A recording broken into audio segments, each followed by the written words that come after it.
Hi everyone, Katie here. Welcome back to another layout video. Today I have one photo to work with. It's a photo of my sister and I outside our new Duck Donuts in town that we decided to try out last month, and I will say it was quite tasty.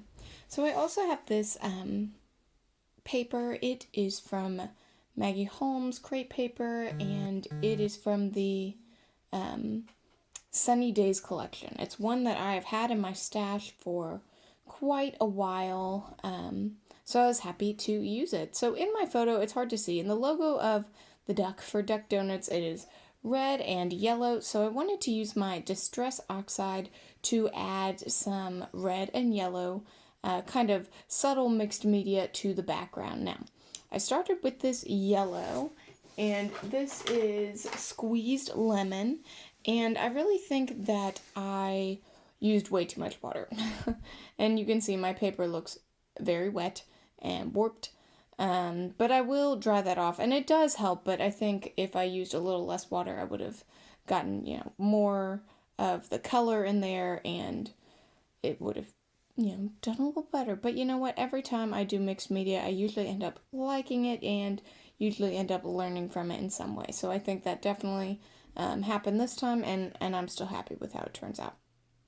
I also kind of made a kind of a shelf of the fired brick. I used a big ink blending brush from Scrapbook.com that I got recently, and I think it works very well to create that shelf there.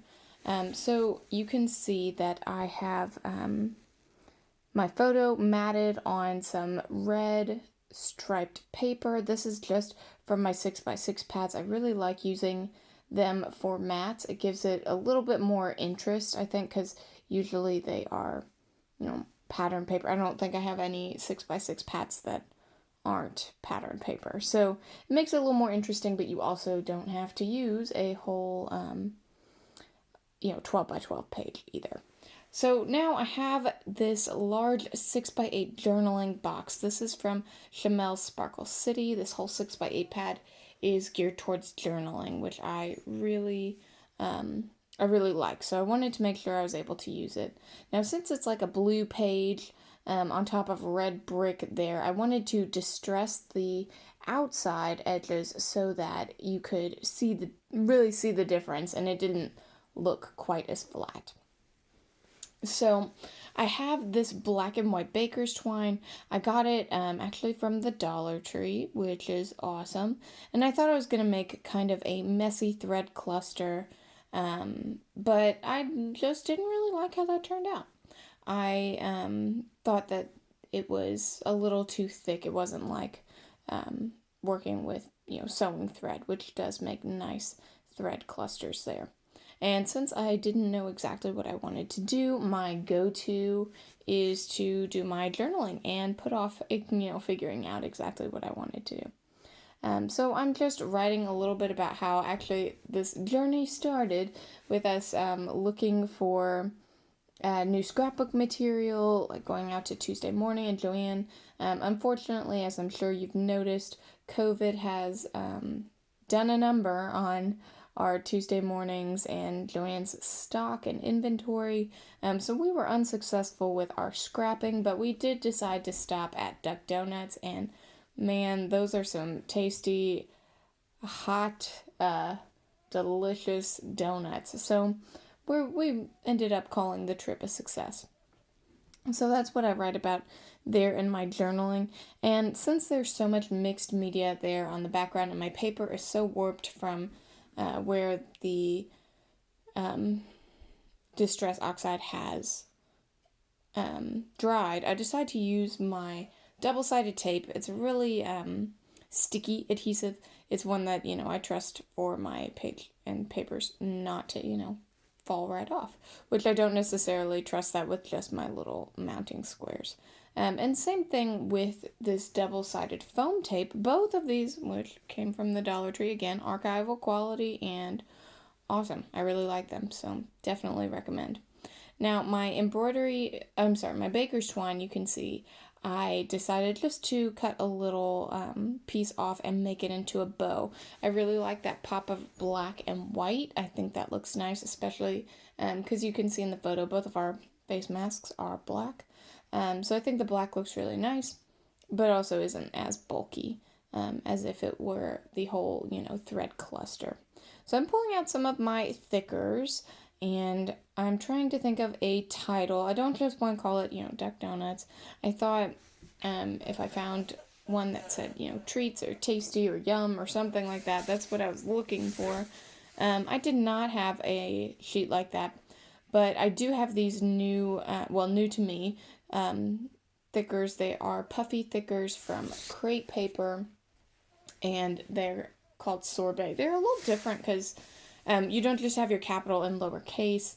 You have a variety of, cursive letters and print letters and some kind of in between. So I had kind of a little tough time figuring out exactly what I wanted to use and how I wanted them to come together, but ultimately I do like what I create, and I decided to just spell out delicious because, my goodness, these donuts were quite tasty. They were gone in about a minute, but man, were they good.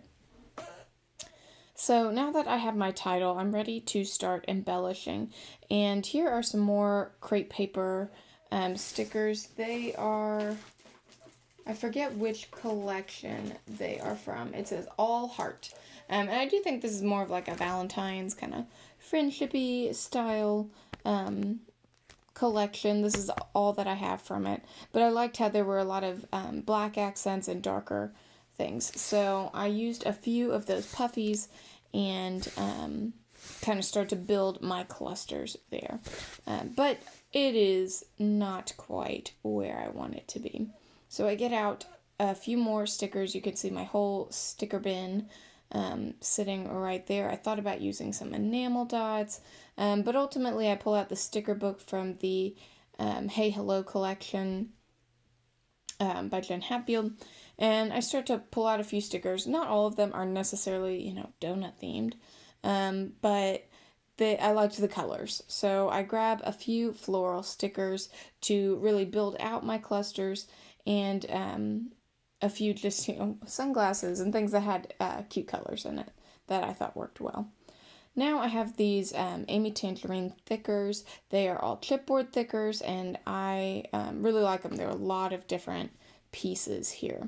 And I'm sorry that you see my head so much. I'm really bending over to see how things look, I suppose. But I grab a few here of these floral stickers, a few little plus signs, and I think that really adds something here to my layout, which you'll be able to see in its entirety soon, I promise. But as we all know, these chipboard thickers, they're super cute. I love them. They don't stick very well. So I do have to go back and add some adhesive to the chipboard pieces. And I just use some liquid glue. I have a tiny little nozzle on a glue bottle, and it is just Elmer's glue. I know that there are a lot of really awesome adhesives out there, but Elmer's glue is my go-to. So once I finish that up, that will complete my layout. Thanks so much for watching. Bye.